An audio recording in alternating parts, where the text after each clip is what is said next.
Hey guys, it's Justin Levy, JustinRLevy.com, and today I'm coming to you live from Las Vegas, Nevada, here for nothing else than CES 2010. Today was the first day of the pre-cons. Today I spoke at Social Media Jungle, which was hosted by Jeff Pulver. It was a great event. Scobalizer stopped by, Jeff Sass, and a bunch of other great folks were there. It was a fun event. Was the first day to kind of wearing your feet to having to walk around. It was great to see everyone milling around and getting ready for CES to officially start tomorrow. Tomorrow it runs from tomorrow through Sunday. I'll be here through Saturday night before I head back to Boston for a couple days. And I wanted to use some time to stop by. This is my second year attending CES, and so I'm not a rookie anymore. And I've had a couple people come up to me and ask me, about CES. Last year I did a ton of research and decided not to listen to any of it. And instead I cried every morning when I woke up and my feet hurt, and I was carrying around about a 15-pound gear bag because I didn't listen to anybody. So this year I took the advice of everyone. I have my own gear bag now, and I wanted to share that with you. CES is a little different of a beast compared to all the other conferences I go at throughout the year. Usually I carry a standard gear bag that I have. It's for travel, so it has all my stuff from books, the files that I need to work on, paperwork I need to review, first aid kits, Tide pens, all my gadgets, all my gear, all my charging cords, and things of that nature. But CES is, because it's over about 4.5 million square feet between the Las Vegas Convention Center, the Sands Expo, there's a lot of floor to walk. There's a lot going on. The days, by the time they come to a close, are about 18 hours. By the time you go out to dinner, you go out to any of the meetups, you stop by any of the official parties or the sponsored parties that are going on at any of the hotels, and then anything else that might be milling around. So the days are extremely long. You're on your feet for a long time, but you still got to do work. So I want to show you what I've brought in my gear bag for CES. I do still have my regular travel bag, but first, of course, you have to have your badge. This is the key card into everything. I actually have a couple other of these, a media badge for blogging and whatnot. So you have that. Another tip that's not in my gear bag, but I highly recommend, is to go get yourself a pair of insoles. I buy a new pair each year for CES. I don't keep the same pair in really comfortable sneakers unless I'm going out to a dinner event or something like that. But these will come in extremely handy by middle of the day, end of the day tomorrow. I made the mistake of not having a new pair of these last year, and my feet paid for it mercilessly. I do have, what I'm recording on is my 13-inch MacBook, so I will carry that with me.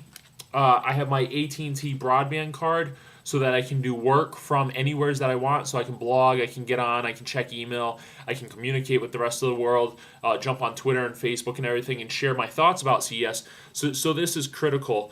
We'll see how it handles this year. I didn't have it last year, and last year there were some problems with the AT&T network due to all the iPhones, but we'll see how it handles.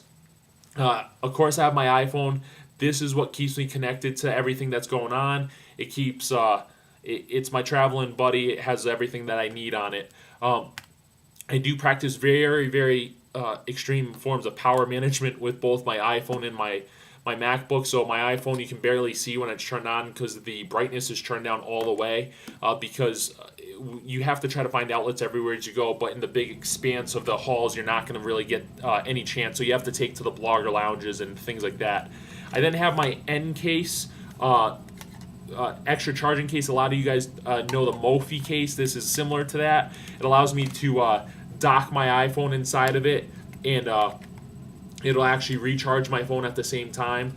So this stays on at all times. I'm always trying to charge both this and my iPhone together. It allows me to stay mobile all day long, even if I'm not going to have access to my laptop for a period of time.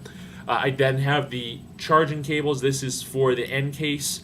Allows me to charge that. I have my iPhone charging cable, and I have a wall charger. Last year I made the mistake of not bringing a wall charger with me, and I thought I'd always charge off my laptop. Well, genius, if you don't have your charging cord and you can't hook everything up to your laptop, you're not going to get a chance to charge it. So I wanted to be able to charge anywhere that had a chance to. George Smith Jr. and Wayne Sutton at South by, I believe, came up with alwaysbecharging.com. That's exactly for this. Anytime you find a wall slot, plug in your gadgets for some period of time and start charging. I also have this, which I got last year. This is a Monster to Go powered out USB outlet and a 3-outlet plug. It's great for finding wall space. Everyone's trying to plug in, and you can be a real superhero if you have one of these with you, because you can create extra plugs not only for yourself but for a couple other people when you're hanging out up against the wall, sitting down trying to get some work done. And then I have my charging cord for my MacBook. Beyond that, I keep a very full bottle of some ibuprofen or Advil, and always keep liquids around. Caffeine tends to be my drink of choice, but some Diet Coke, coffee, Red Bull, water, anything like that, I keep around me at all times. It's very easy with all this walking to get dehydrated. One thing I did just think of that it's actually on the other side of the room is I keep a pedometer with me. It's very cool, and I'll report back on how many steps I take throughout the day. I would like to think, I didn't do this last year, but I'd like to judge that it's probably anywhere from 5 to 7 or plus miles a day. So it's great exercise. It works perfectly for me. Beyond that, I carry a stack of business cards with me. I am here on business. I am getting the opportunity to meet a lot of people, so I make sure that I always have enough business cards with me as well. And then last but not least is my my Incipio laptop case. This is the case that I blogged about a few months ago that the Incipio guys were nice enough to send to me. It's really simple. It's not very big. It's very light. It's like the NK sleeves that a lot of people have for their MacBooks. Has a nice little strap to it, no pockets. It's very light. It slings right across. I don't know if you'll be able to tell, but you can see that that's very thin. And I managed to fit everything creatively inside of that one case, so it works perfectly. I used it all day today. I felt great. Again, it's a little creative, little tight of a fit, but it all works. It saves me from having to bring all my other gadgets. The only other thing that I bring with me is a digital camera. The reason why I can't show you is because my camera met a little tragic battle with water that it happened to lose on vacation a few months ago. So I'm going to acquire a new camera while I'm here. Allow me to shoot some more video and photos on the go and upload them. So beyond that, I'm going to guess my gear bag's probably 7 pounds or so total. It's perfect. It allows me access to everything I need. It helps me get through my day. Any of my files or anything I might need at the end of the day, I can grab when I get back to the hotel. So that's what I really need for CES. It would be some of my recommendations for you guys if this is your first year, or if you're considering coming in 2011. Keep it light, keep it simple, but make sure you have everything with you that you can do to accomplish what you need to accomplish throughout the day. It's long days, and you need to be able to go all day and have the tools to keep yourself and your gear powered up. So hope that this was helpful to you guys. If you're at CES 2010, try to find me, say hi, send me a @reply, a DM or something, get in contact. This is Justin Levy, JustinRLevy.com. As always, I hope you guys are doing well. Take care.